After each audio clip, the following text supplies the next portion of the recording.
أعوذ بالله من الشيطان الرجيم. بسم الله الرحمن الرحيم.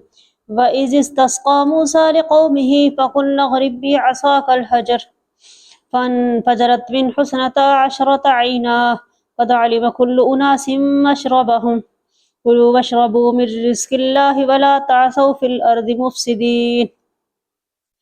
وإذ قلتم يا موسى لن نصبر على طعام واحد فادع لنا ربك يخرج لنا مما تنبت الأرض من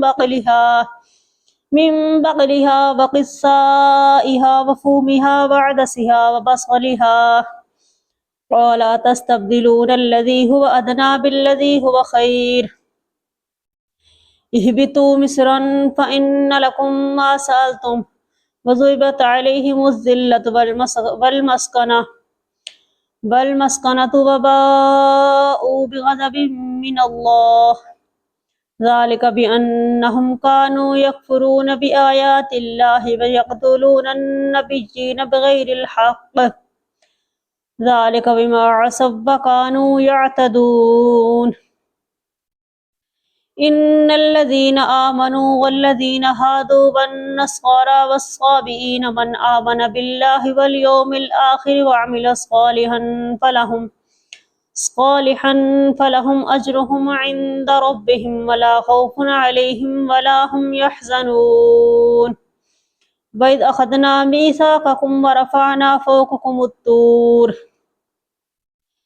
خذوا ما آتيناكم بقوة واذكروا ما فيه لعلكم تتقون ثم توليتم من بعد ذلك ولولا فضل الله عليكم ورحمته لكنتم من الخاسرين.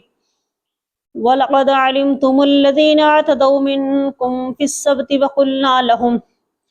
فقلنا لهم كونوا قردة خاسئين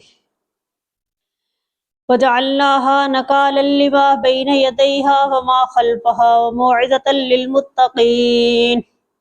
وإذ قال موسى لقومه إن الله يأمركم أن تذبحوا بقرة قالوا أتتخذنا هزوا قال أعوذ بالله أن أكون من الجاهلين.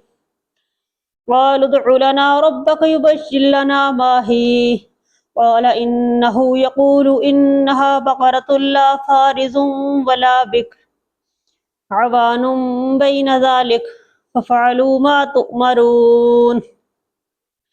قال ادع لنا ربك يبين لنا ما لونها قال إنه يقول إنها بقرة صفراء فاقع لونها تسر الناظرين. قال ادع لنا ربك يبين لنا ما هي إن البقرة تشابه علينا وإنا إن شاء الله لمهتدون. قال إنه يقول إنها بقرة لا ذلول تثير الأرض ولا تسقي الحرث مسلمة لا شية فيها. قالوا الآن جئت بالحق فذبحوها وما كادوا يفعلون. صدق الله العلي العظيم.